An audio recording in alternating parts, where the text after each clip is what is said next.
আসসালামু আলাইকুম, সবাইকে স্বাগত জানাচ্ছি এখনকার আন্তর্জাতিক সংবাদে। প্রথমে এই সংবাদ শিরোনাম। শুরুতেই থাকছে মার্কিন ঘাঁটিগুলোতে হামলার পরিকল্পনা নিয়ে নতুন তথ্য জানালো ইরান। ইরানের বিমান বাহিনীর উপসমন্বয়কারী ব্রিগেডিয়ার জেনারেল মাসুদ জাফারি জানিয়েছেন, মধ্যপ্রাচ্যে অবস্থিত যুক্তরাষ্ট্রের সামরিক ঘাঁটিগুলো কয়েক বছর ধরে পর্যবেক্ষণে রাখা হয়েছিল এবং বিভিন্ন সামরিক অভিযানের সম্ভাব্য পরিস্থিতি বিবেচনায় পরিকল্পনা করা হয়েছিল। এবারে জানাবো চীন রাশিয়া বনাম যুক্তরাষ্ট্র ৮১ বছর পর আবারও পরমাণু যুদ্ধের শঙ্কা। চীন রাশিয়ার সঙ্গে সম্ভাব্য সংঘাতের বিষয়টি বিবেচনা করে নতুন পারমাণবিক অস্ত্র কৌশল প্রণয়ন করছে যুক্তরাষ্ট্র। মার্কিন প্রতিরক্ষা দপ্তর পেন্টাগনের এই পরিকল্পনা যুক্তরাষ্ট্রের সামরিক নীতিতে একটি উল্লেখযোগ্য পরিবর্তনের ইঙ্গিত দিচ্ছে। জানাবো বেন গুরিয়ন বিমানবন্দর থেকে রিফুয়েলিং বিমান সরাচ্ছে যুক্তরাষ্ট্র। ইসরায়েলের তেল আবিবের কাছে অবস্থিত বেন গুরিয়ন আন্তর্জাতিক বিমানবন্দর থেকে যুক্তরাষ্ট্রের সামরিক বাহিনী তাদের কিছু আকাশে জ্বালানি সরবরাহকারী বিমান সরিয়ে নেওয়া শুরু করেছে। এদিকে ইরানে মোসাদের হয়ে গুপ্তচর বৃত্তির অভিযোগে ২১ জন গ্রেপ্তার। ইসরায়েলের গোয়েন্দা সংস্থা মোসাদের সঙ্গে সম্পৃক্ত থাকার অভিযোগে ২১ জনকে গ্রেপ্তার করা হয়েছে বলে জানিয়েছে ইরানের গোয়েন্দা মন্ত্রণালয়। এবারে থাকছে যুক্তরাষ্ট্রে ভয়াবহ দুর্যোগ, ঘর হারালো ৬৭,০০০ মানুষ। যুক্তরাষ্ট্রের ওয়াশিংটন অঙ্গরাজ্যে ভয়াবহ দাবানলে ১০,৫০০ একরের বেশি এলাকা পুড়ে ছাই হয়ে গেছে। আগুন নিয়ন্ত্রণে ১৫০০ জনেরও বেশি দমকল কর্মী মোতায়েন করা হয়েছে। এ দাবানলে এখন পর্যন্ত প্রায় ৮৫০টি স্থাপনা ক্ষতিগ্রস্ত বা ধ্বংস হয়েছে। প্রায় ৬৭,০০০ মানুষ বাস্তুচ্যুত হয়েছেন। এবং সর্বশেষ জানাবো হরমুজ নিয়ে সমঝোতার পথে ইরান ওমান, আসছে ৬০ দিনের চুক্তি। হরমুজ প্রণালী পুনরায় চালুর জন্য একটি কাঠামোগত সমঝোতায় পৌঁছেছে ইরান এবং ওমান। বৃহস্পতিবার আল আরাবিয়া ইংলিশকে দেওয়া তথ্য অনুযায়ী এ বিষয়ে কয়েকদিনের মধ্যেই ঘোষণা আসতে পারে। তবে তেহরান এবং মাস্কাটের মধ্যে হওয়া এই চুক্তির জন্য এখনও ইরানের সর্বোচ্চ জাতীয় নিরাপত্তা পরিষদের অনুমোদন প্রয়োজন। এতক্ষণ শুনছিলেন সংবাদ শিরোনাম, এখন বিস্তারিত। তার আগে আপনি যদি ইরানের পক্ষে থাকেন তাহলে চ্যানেলটি সাবস্ক্রাইব করে ভিডিওতে একটি লাইক দিন আর কমেন্টসে লিখুন স্ট্যান্ড উইথ ইরান। মার্কিন ঘাঁটিগুলোতে হামলার পরিকল্পনা নিয়ে নতুন তথ্য জানালো ইরান।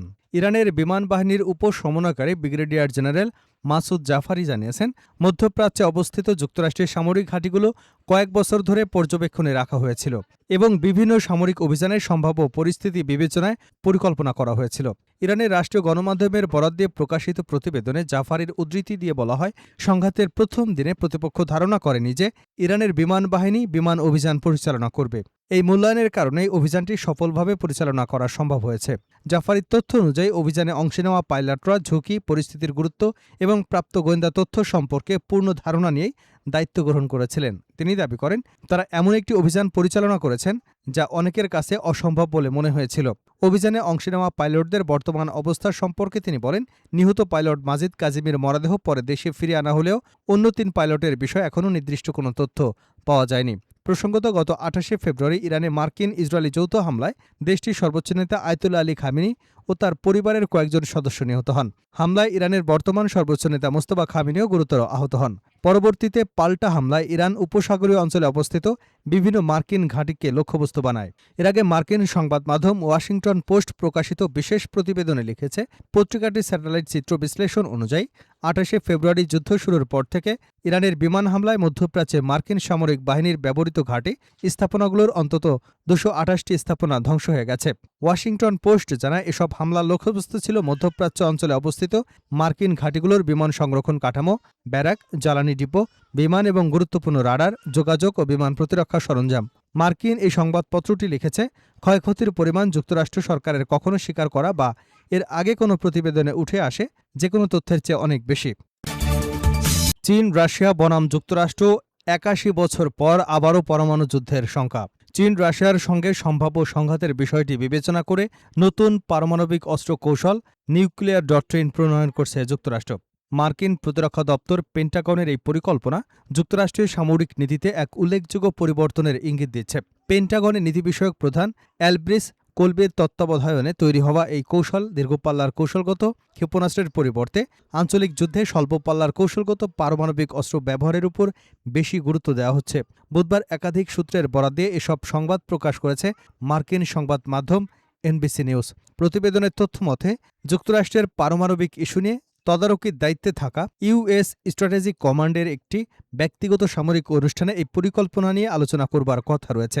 নেব্রাস্কায় আয়োজিত ওই বৈঠকে আলোচনায় নেতৃত্ব দেবেন এলব্রিস কোলবি। পরিকল্পনার সঙ্গে সংশ্লিষ্ট সূত্রগুলোর মতে, রাশিয়া বা চীনের সঙ্গে কোনো আঞ্চলিক সংঘাতে যুক্তরাষ্ট্রের মিত্র দেশগুলো হামলার শিকার হলে কিভাবে প্রতিক্রিয়া জানানো হবে, সেই ধরনের পরিস্থিতি মোকাবেলার জন্য এই কৌশল তৈরি করা হচ্ছে। মার্কিন প্রতিরক্ষা বিভাগের এক জ্যেষ্ঠ কর্মকর্তা এনবিসিকে বলেন, আমাদের দৃষ্টিভঙ্গি হলো আমাদের বিশ্বাসযোগ্য পারমাণবিক বিকল্প থাকা প্রয়োজন। তার মতে এই কৌশল প্রেসিডেন্ট ডোনাল্ড ট্রাম্পের সিদ্ধান্ত গ্রহণের স্বাধীনতা সীমিত করবে না, বরং বাস্তবসম্মত ও বিশ্বাসযোগ্য পারমাণবিক বিকল্প বাড়িয়ে প্রেসিডেন্টের সিদ্ধান্ত নেবার সুযোগ আরও বিস্তৃত করবে এবং একই সঙ্গে প্রতিরোধ সক্ষমতা শক্তিশালী করবে। এলব্রিস কোলবি দীর্ঘদিন ধরে কৌশলগত পারমাণবিক অস্ত্রের পক্ষে অবস্থান নিয়ে আসছেন। এসব অস্ত্র তুলনামূলকভাবে ছোট আকারের, স্বল্প পাল্লার যুদ্ধক্ষেত্র এবং নির্দিষ্ট সামরিক লক্ষ্যবস্তুতে ব্যবহারের জন্য তৈরি। তবে এসব স্বল্প পাল্লার পারমাণবিক অস্ত্র পুরো শহর ধ্বংসের উদ্দেশ্যে নয়। বেন গুরিয়ন বিমানবন্দর থেকে রিফুয়েলিং বিমান সরাচ্ছে যুক্তরাষ্ট্র। ইসরায়েলের তেল আবিবের কাছে অবস্থিত বেন গুরিয়ন আন্তর্জাতিক বিমানবন্দর থেকে যুক্তরাষ্ট্রের সামরিক বাহিনী তাদের কিছু আকাশে জ্বালানি সরবরাহকারী বিমান সরিয়ে নেওয়া শুরু করেছে। ইসরায়েলের চ্যানেল 12-এর প্রতিবেদনে বলা হয়, ভ্রমণের ব্যস্ত মৌসুমে বিমানবন্দরের স্বাভাবিক কার্যক্রম নিশ্চিত করতে পরিবহনমন্ত্রী মিরি গেরেভ নিরাপত্তা কর্মকর্তাদের এসব বিমান অন্যত্র সরিয়ে নেওয়ার আহ্বান জানান। এরপরই এই পদক্ষেপ নেওয়া হয়। তবে এ বিষয়ে তাৎক্ষণিকভাবে ইসরায়েল বা যুক্তরাষ্ট্রের পক্ষ থেকে কোনো আনুষ্ঠানিক মন্তব্য করা হয়নি। প্রতিবেদন অনুযায়ী যুক্তরাষ্ট্র ইসরায়েলের ইরান বিরোধী সামরিক অভিযান শুরু হবার পর 28শে ফেব্রুয়ারি থেকে এসব রিফুয়েলিং বিমান বেন গুরিয়ন বিমানবন্দরে অবস্থান করছিল। তবে সেখানে ঠিক কতটি বিমান মোতায়েন ছিল বা সেগুলো কোথায় স্থানান্তর করা হচ্ছে তা জানা যায়নি। এর আগে বেসামরিক বিমান চলাচলে এসব সামরিক বিমানের প্রভাব নিয়ে ইসরায়েলের আলোচনা এবং সমালোচনা দেখা দিয়েছিল। এদিকে এমন এক সময় পদক্ষেপ নেওয়া হলো যখন যুক্তরাষ্ট্র ও ইরানের মধ্যে বিশেষ করে কৌশলগত হরমুজ প্রণালী নিয়ে নৌ চলাচল সহ বিভিন্ন অমীমাংসিত ইস্যুতে সম্ভাব্য সমঝোতার গুঞ্জন জোরালো হচ্ছে। পাশাপাশি নতুন করে ভয়াবহ সংঘাত ছড়িয়ে পড়ার শঙ্কাও উড়িয়ে দেওয়া যাচ্ছে না। ইরানে মোসাদের হয়ে গুপ্তচর বৃত্তির অভিযোগে ২১ জনকে গ্রেপ্তার। ইসরায়েলের গোয়েন্দা সংস্থা মোসাদের সঙ্গে সম্পৃক্ত থাকার অভিযোগে ২১ জনকে গ্রেপ্তার করেছে বলে দাবি করেছে ইরানের গোয়েন্দা মন্ত্রণালয়। বৃহস্পতিবার রাষ্ট্রীয় সম্প্রচার মাধ্যম IRIBর খবরে বলা হয়, গ্রেপ্তার হওয়া ব্যক্তিরা ইরানের সামরিক বাহিনী সম্পর্কিত তথ্য সংগ্রহ করে মোসাদের কাছে পাঠাতেন বলে অভিযোগ করছে মন্ত্রণালয়। প্রতিবেদনে বলা হয়েছে, দেশটির দক্ষিণ পূর্বাঞ্চলীয় কেরমান প্রদেশ থেকে তাদের গ্রেপ্তার করা হয়েছে। এক বিবৃতিতে ইরানের গোয়েন্দা মন্ত্রণালয় তাদের ভাড়াটে এজেন্ট হিসেবে উল্লেখ করে। তবে এই অভিযোগের বিষয়ে ইসরায়েলের পক্ষ থেকে তাৎক্ষণিক কোনো মন্তব্য পাওয়া যায়নি।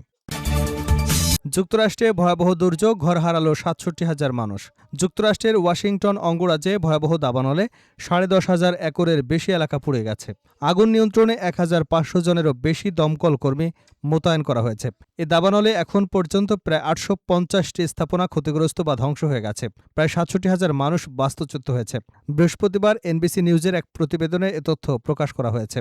প্রতিবেদনে বলা হয়েছে, ২৪টি অঙ্গরাজ্য থেকে আসা ১৫০০ জনেরও বেশি দমকল কর্মী আগুন নেভানোর কাজে অংশ নিয়েছেন। গত শনিবার শুরু হওয়া এই দাবানলে এখন পর্যন্ত প্রায় ৮৫০টি বাড়িঘর, ব্যবসা প্রতিষ্ঠান এবং অন্যান্য স্থাপনা ক্ষতিগ্রস্ত বা ধ্বংস হয়েছে।